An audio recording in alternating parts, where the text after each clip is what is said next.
warahmatullahi wabarakatuh. Perkenalkan, nama saya Retno Puji Purwati. Saya dari SMA Negeri 2 Kroya, Kabupaten Cilacap. Saya mengampu mata pelajaran sosiologi. Terima kasih. Iya. Kali ini dalam video pembelajaran saya kali ini akan membahas mengenai struktur sosial. Sebelum ke materi, kita lihat dulu tujuan pembelajarannya.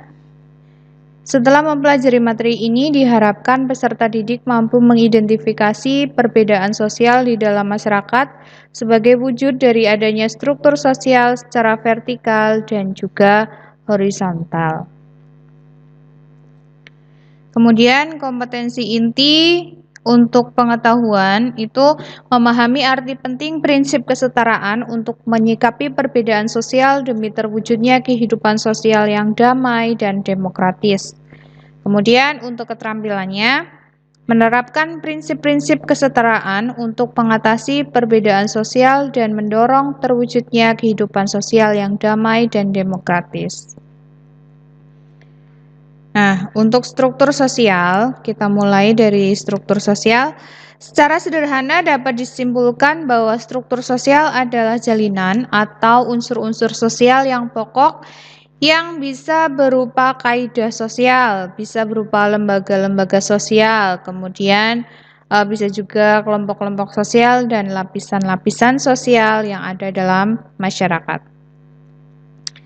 Kemudian fungsi struktur sosial itu ada dua, sebagai pengawas sosial. Nah, pengawas di sini maksudnya adalah mengawasi atau menekan setiap masyarakat untuk menjalankan atau mematuhi nilai dan norma yang berlaku. Kemudian yang kedua adalah sebagai dasar untuk menanamkan disiplin sosial. Nah, disiplin sosial yang dimaksud di sini adalah bisa sebagai penanaman disiplin untuk individu atau perorangan, bisa kelompok, bisa juga menanamkan disiplin untuk masyarakat secara umum. Kemudian struktur sosial itu terbagi menjadi dua. Ada struktur sosial secara horizontal yang nanti dalam sosiologi itu nanti akan kita bahas dengan istilah diferensiasi sosial. Kemudian ada juga struktur sosial secara vertikal yang dalam sosiologi dikenal dengan stratifikasi sosial. Kita mulai dengan diferensiasi sosial. Nah, mungkin sebelum saya tayangkan definisi diferensiasi sosial, di antara kalian peserta didik kelas 11 IPS, ada yang sudah pernah mendengar kata different? Dalam bahasa Inggris, different itu artinya beragam, ya. Jadi, diferensiasi itu adalah pembedaan masyarakat secara horizontal berdasarkan ciri fisik. Di situ ada kata horizontal, ya. Horizontal di sini mengandung makna bahwa yang dimaksud pembedaan masyarakat secara horizontal itu adalah bahwa masyarakat itu dibedakan secara horizontal, tidak vertikal. Kalau horizontal berarti punya makna sejajar atau sederajat. Tidak ada kelompok yang lebih tinggi, tidak ada kelompok yang lebih rendah. Semuanya punya kedudukan yang sama. Itu diferensiasi sosial. Kemudian diferensiasi itu bisa dilihat dalam beberapa bentuk. Yang pertama adalah diferensiasi ras. Nah, ada juga yang menyebut diferensiasi ras itu adalah pembedaan masyarakat berdasarkan ciri fisik atau ciri bawaan. Kenapa disebut bawaan? Karena ini adalah diferensiasi yang bersifat alami. Karena ras itu adalah sebuah given, pemberian dari Tuhan yang Maha Esa, gitu ya. Jadi ras itu merupakan diferensiasi yang bersifat alami karena itu adalah bawaan sejak lahir. Dan ini bisa dilihat dari ciri fisik seseorang. Nah, Ras di dunia itu ada ras utama, ada 3, ada Mongoloid, Kaukasoid, kemudian ada Australoid. Kemudian selanjutnya adalah diferensiasi klan. Klan di sini berarti keturunan yang sama. Diferensiasi berdasarkan keturunan. Kalau di Indonesia itu ada istilah patrilineal dan matrilineal. Patrilineal itu adalah menghitung keturunan berdasarkan garis ayah.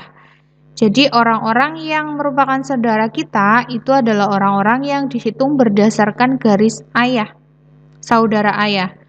Kemudian ada matrilineal. Matrilineal itu menjelaskan bahwa keturunan dihitung berdasarkan garis ibu.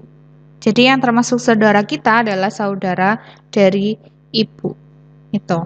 Ada patrilineal dan matrilineal. Selanjutnya ada diferensiasi suku bangsa. Nah, suku bangsa di sini bisa dimaknai diferensiasinya itu berupa misalnya pakaian adat seperti yang ada di gambar di sampingnya itu. Kemudian ada tradisi, kemudian ada upacara adat mereka gitu ya. Kemudian selanjutnya adalah diferensiasi agama. Nah, diferensiasi agama itu adalah merupakan atau berkenaan dengan hak asasi manusia yang paling mendasar. Kenapa? Karena tidak ada satupun orang yang bisa memaksakan agamanya kepada orang lain. Gitu. Nah, diferensiasi agama atau kebebasan beragama ini juga diakui atau diatur dalam undang-undang. Kemudian diferensiasi profesi. Diferensiasi profesi, setiap orang punya profesi masing-masing sesuai dengan kemampuannya. Nah, pembedaan pekerjaan atau profesi itu merupakan sesuatu yang wajar. Dan dalam masyarakat kita itu bisa dikatakan diperlukan. Kenapa? Kenapa diperlukan? Nah, karena dengan perbedaan itu manusia bisa memenuhi kebutuhan hidup mereka. Kita dapat memenuhi kebutuhan hidup jika kita secara keseluruhan punya pekerjaan yang tidak sama. Nah, bayangkan kalau misalnya seluruh dunia itu pekerjaannya sebagai petani semuanya. Kan kayaknya kebutuhan kita tidak terpenuhi semuanya. Contohnya misalnya gini. Seorang pengusaha dia ingin menyekolahkan anaknya, maka dia butuh seorang guru. Kemudian misalnya lagi guru perlu berbelanja untuk keperluan sehari-hari, maka guru itu membutuhkan seorang pedagang. Nah, ketika ada orang sakit misalnya, maka yang dibutuhkan adalah seorang dokter dan seterusnya. Nah, jadi dengan adanya keanekaragaman profesi, kehidupan menjadi lebih lengkap dan lebih baik karena kebutuhan kita bisa terpenuhi. Kemudian diferensiasi jenis kelamin. Nah, diferensiasi jenis kelamin itu menerangkan bahwa secara kodrati manusia itu dibedakan menjadi laki-laki dan perempuan. Ya, kalau misalnya kalian amati gitu ya di kartu OSIS atau di KTP, maka kolom atau pertanyaan yang menunjukkan identitas jenis kelamin itu hanya ada laki-laki dan perempuan. Jadi manusia itu kan diciptakan oleh Tuhan berdasarkan jenis kelaminnya itu ada laki-laki dan perempuan. Keduanya itu punya derajat yang sama, walaupun secara fisik antara laki-laki dengan perempuan itu beda. Namun perbedaan itu bukan suatu pertanda bahwa yang satu atau si laki-laki lebih mulia atau lebih baik daripada yang lainnya. Manusia punya kodratnya sendiri-sendiri, ya. Jadi misalnya laki-laki diciptakan sebagai makhluk yang memiliki fisik yang lebih kuat, sedangkan wanita diciptakan dengan fisik yang lebih menarik misalnya. Oleh karena itu, dalam segi pembagian pekerjaan yang memerlukan fisik kuat biasanya didominasi oleh kaum laki-laki. Sedangkan untuk pekerjaan yang memerlukan ketelitian lebih banyak dilakukan oleh seorang perempuan. Jadi semuanya antara laki-laki dan perempuan itu punya kedudukan yang sama. Kemudian pengaruh adanya diferensiasi sosial. Ada primordialisme. Yang pertama itu adalah primordialisme ya. Jadi primordialisme itu adalah sebuah pandangan atau paham yang memegang teguh hal-hal yang dibawa sejak kecil. Ya, jadi ada yang menyebutkan bahwa primordialisme itu dianggap sebagai perasaan kesukuan yang sangat kuat karena suku ini bisa menunjukkan pandangan yang dipegang teguh oleh individu sejak kecil. Dalam perkembangan selanjutnya, primordial berarti kesetiaan tradisional. Kenapa tradisional? Karena masyarakat yang berpegang teguh pada hal-hal yang dibawa sejak lahir oleh seseorang dalam kelompoknya yang kemudian meluas dan berkembang seperti kesukuan, keagamaan, adat istiadat dan lainnya. Jadi primordialisme itu bisa dalam bentuk memegang teguh hal-hal yang berhubungan dengan suku, agama, kemudian adat, kebiasaan dan lain-lain. Kemudian primordialisme itu punya kelebihan dan kekurangan. Untuk kelebihan primordialisme itu saya contohkan misalnya bisa memperkuat dan meningkatkan hubungan antar kelompok. Kemudian dengan meningkatnya hubungan antar kelompok maka suatu kelompok itu bisa menghadapi ancaman seandainya ada ancaman dari luar gitu. Kemudian primordialisme itu juga punya sisi negatif atau kekurangan ya, dampak negatifnya. Contohnya misalnya memunculkan prasangka dan sikap permusuhan terhadap kelompok lain. Muncul prasangka. Nah, itu bisa memunculkan adanya konflik. Kemudian pengaruh yang kedua adalah etnosentrisme, itu adalah penilaian terhadap kebudayaan lain atas dasar nilai dan standar budaya sendiri. Jadi seseorang itu menilai kelompok atau budaya lain dengan melihat standar budayanya. Di dalam masyarakat setiap individu itu akan punya etnosentrisme, perasaan etnosentrisme karena nilai yang ditanamkan dari generasi sebelumnya akan membekas dalam benak dan pikiran mereka. Ini bisa terlihat pada misalnya ya orang Indonesia yang selalu bangga dengan keramah tamahannya, kemudian kegotong royongannya, kemudian bisa juga dilihat dari orang-orang Prancis yang merasa bangga bahwa bahasanya itu dianggap indah gitu. Nah, itu termasuk contoh-contoh dari etnosentrisme. Kemudian politik aliran, yaitu munculnya kelompok tertentu yang dikelilingi oleh sejumlah organisasi massa. Politik aliran biasanya membahas tentang keragaman paham atau ideologi informal dalam suatu masyarakat. Dalam era reformasi di Indonesia, politik aliran itu lebih mudah dan lebih banyak terlihat dalam bentuk-bentuk partai politik. Jika kita lihat berbagai partai politik terbentuk dengan dasar ideologi yang berbeda-beda. Misalnya dasar nasionalis, kemudian ada juga yang berdasarkan pada agama. Nah, partai-partai politik ini berperan sebagai penyalur aspirasi masyarakat sesuai dengan paham atau keyakinan masing-masing ya. Jadi secara psikologis masyarakat akan lebih menyukai dan mempercayai pihak lain yang memiliki persamaan-persamaan keyakinan, kemudian cara pandang, dan sebagainya. Kemudian kita masuk ke stratifikasi sosial.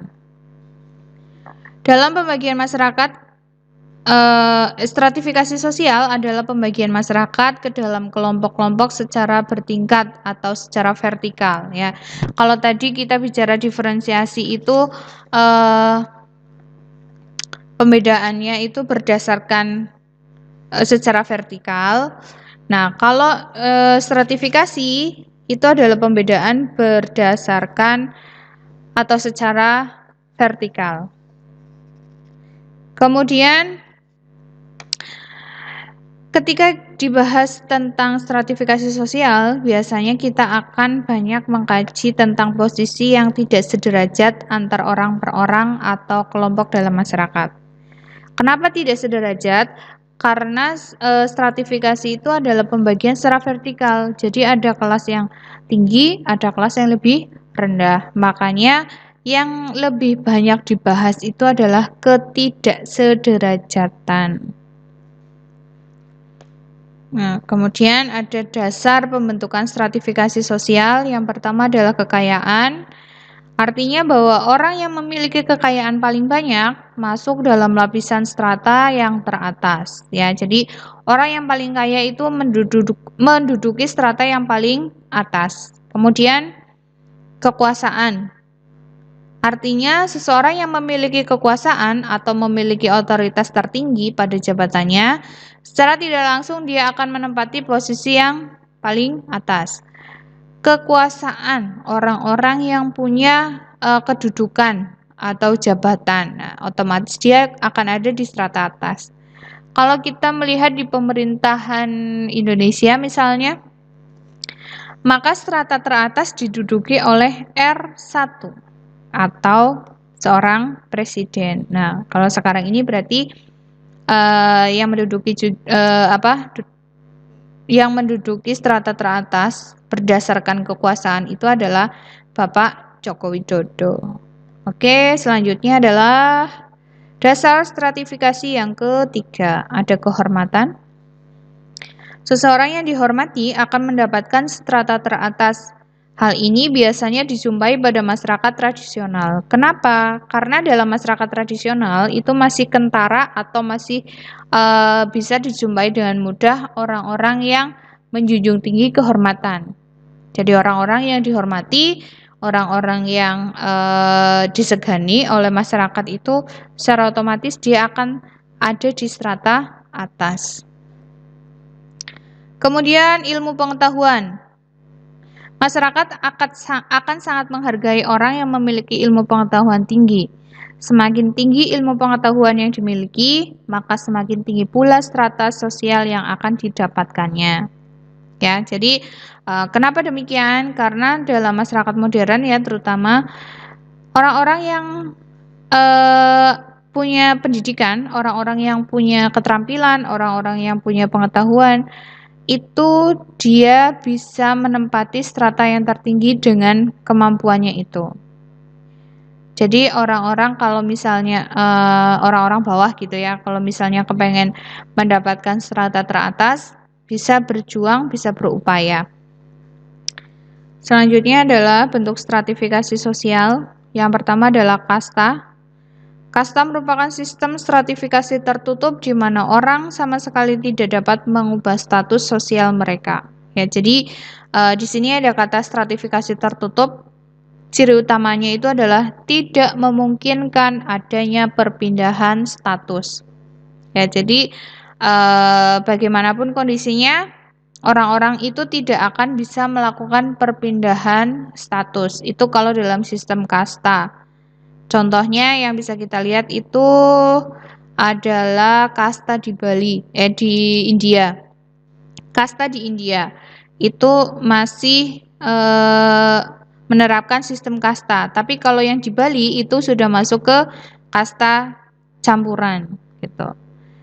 Kemudian kelas sosial, bentuk stratifikasi yang kedua adalah kelas sosial. Merupakan pembagian masyarakat yang didasarkan pada faktor sosial dan prestasi individu. Kelas sosial terdiri dari sekumpulan orang yang memiliki status serupa dengan faktor penentu seperti kekayaan, pendapatan, pendidikan, dan juga pekerjaan ya. Jadi penentuan kelas sosial itu bisa dilakukan atau bisa diperoleh dengan kriteria kekayaan, pendapatan, pendidikan, dan pekerjaan. Kemudian yang ketiga adalah meritokrasi. Merupakan sistem yang didasarkan pada keyakinan bahwa stratifikasi sosial itu ditentukan oleh usaha atau jasa pribadi. Ya, jadi orang-orang yang punya keyakinan bahwa dia itu bisa memperoleh atau mencapai strata tinggi berdasarkan usaha mereka. Jadi tingkat usaha yang tinggi itu akan mengarah pada posisi sosial yang tinggi pula. Dan juga sebaliknya, orang-orang yang malas berusaha maka dia tidak akan bisa memperbaiki posisinya. Gitu. Jadi yang menentukan seseorang ada di kelas atas atau di kelas bawah itu adalah kualitas pribadi mereka.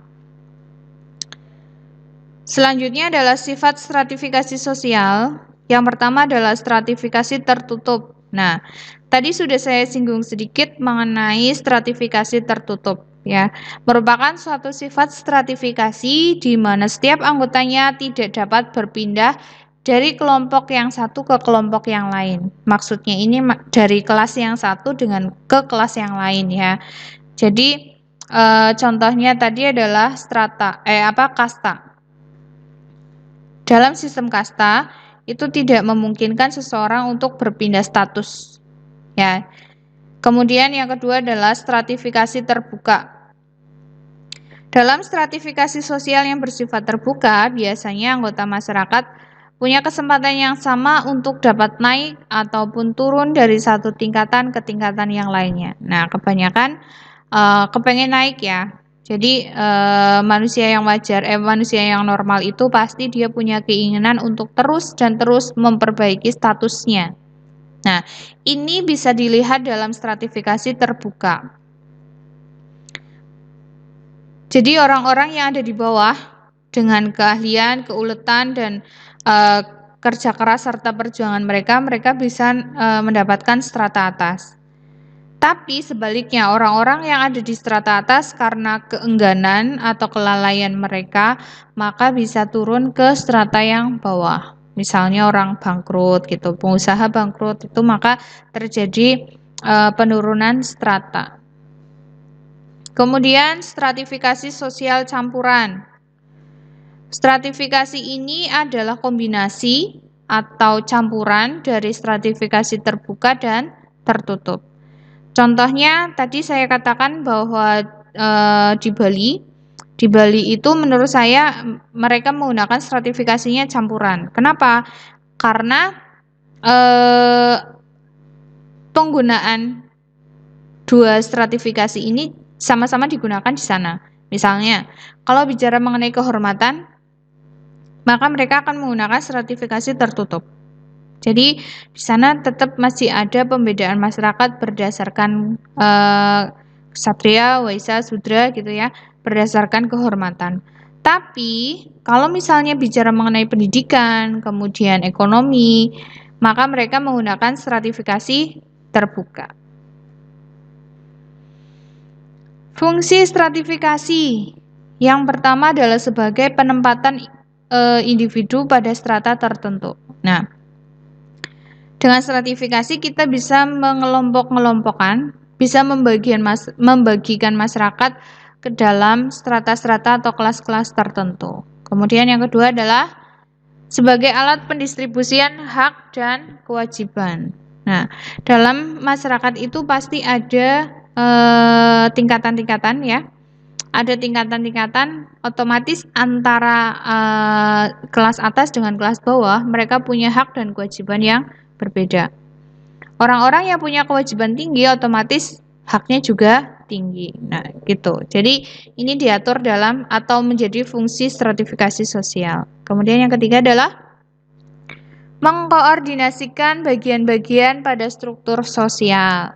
Jadi unsur-unsur atau unsur-unsur atau bagian-bagian dalam struktur sosial itu dikoordinasikan dengan baik di dalam sebuah stratifikasi sosial. Kemudian menentukan mudah tidaknya bertukar status. Jadi dengan adanya stratifikasi kita bisa menentukan kira-kira di dalam stratifikasi ini mungkin nggak terjadi perpindahan status. Misalnya di dalam stratifikasi terbuka kita bisa tahu masyarakatnya terbuka berarti kita bisa melakukan perpindahan status atau bisa melakukan mobilitas vertikal. Tapi kalau dalam masyarakat dengan sistem stratifikasi tertutup, maka bagaimanapun caranya, bagaimanapun kondisinya, maka tidak akan terjadi pertukaran status. Kemudian memecahkan masalah sosial di dalam masyarakat. Nah, selama manusia masih ada, maka permasalahan sosial akan tetap ada. Nah, dengan adanya stratifikasi sosial, kita bisa mengupayakan beberapa pemecahan masalah sosial di dalam masyarakat. Kemudian mendorong masyarakat agar bergerak sesuai dengan fungsinya. Ini berkaitan dengan pendistribusian hak dan kewajiban. Kalau misalnya seseorang ingin mendapatkan hak yang tinggi, maka dia harus berjuang. Orang-orang yang ada di kelas bawah, ketika dia ingin berpindah status ke kelas yang atas, maka dia harus melakukan sebuah perjuangan. Begitu. Nah, kemudian konsekuensi adanya stratifikasi sosial. Saya mengambil di sini yang pertama adalah munculnya kelas sosial. Adanya stratifikasi sosial akan memunculkan kelompok-kelompok sosial yang berbeda. Nah, jadi stratifikasi itu bisa memunculkan kelas-kelas sosial. Kenapa? Karena stratifikasi itu kan pembagian masyarakat berdasarkan tinggi rendahnya atau bertingkat-tingkat. Nah, kelas atas, kelas menengah, kelas bawah. Nah, itu kan jadi masyarakat itu terpetakan ke dalam kelas-kelas seperti itu. Ya, jadi stratifikasi itu memunculkan adanya kelas-kelas sosial. Yang paling mudah terlihat itu adalah dalam ekonomi ya, masyarakat itu jadi terbagi menjadi kelas atas, kelas menengah, dan kelas bawah. Kemudian yang kedua adalah kesenjangan sosial, yaitu perbedaan atau jarak antara kelas atas dengan kelas bawah. Saya ambil contoh di situ adalah dua gambar. Gambar yang pertama itu adalah bangunan mewah. Kalau misalnya kita melihat bangunan mewah seperti itu, otomatis di dalamnya juga ada fasilitas-fasilitas mewah yang bisa digunakan, ya kan? Kemudian di gambar yang kedua kita bisa melihat di situ ada rumah. Mungkin lebih tepatnya bukan rumah ya, tapi kalau bahasa Jawanya itu adalah gubuk yang ada di bantaran sungai. Bayangkan kalau misalnya terjadi banjir, kira-kira apa yang akan terjadi dengan rumah-rumah itu? Nah, di situ kan bawahnya itu sampah banyak banget. Nah, sampah yang menumpuk di sungai itu kan bisa menyebabkan banjir, bisa menyebabkan aliran air tidak lancar dan bisa menyebabkan banjir. Kalau misalnya banjir, kira-kira rumah itu akan seperti apa ya? Nah, otomatis kan ini kondisi yang tidak diinginkan. Nah, jadi muncul kesenjangan antara gambar yang pertama dengan gambar yang kedua. Nah, saya yakin untuk manusia yang normal, semuanya pasti kepengen mendapatkan rumah seperti yang ada di gambar yang pertama, ya, dengan segala fasilitasnya tentunya. Namun, tidak semua orang itu bisa menikmatinya, tidak semua orang bisa mendapatkannya, gitu. Jadi ada kesenjangan antara kelas atas dengan kelas bawah. Untuk kelas atas mungkin Untuk makan ya, mau makan sehari berapa puluh kali pun mereka nggak masalah. Tapi kalau orang yang ada di kelas bawah, yang mereka pikirkan itu hari ini makan apa yang mau dimakan gitu. Ya, begitu. Itu konsekuensi stratifikasi sosial. Nah, mungkin itu yang bisa saya sampaikan. Sedikit dari saya, semoga bermanfaat untuk kita semua. Dan saya akhiri video pembelajaran hari ini. Kurang lebihnya saya mohon maaf. Terima kasih. Wabillahi taufik wal hidayah. Wassalamualaikum warahmatullahi wabarakatuh.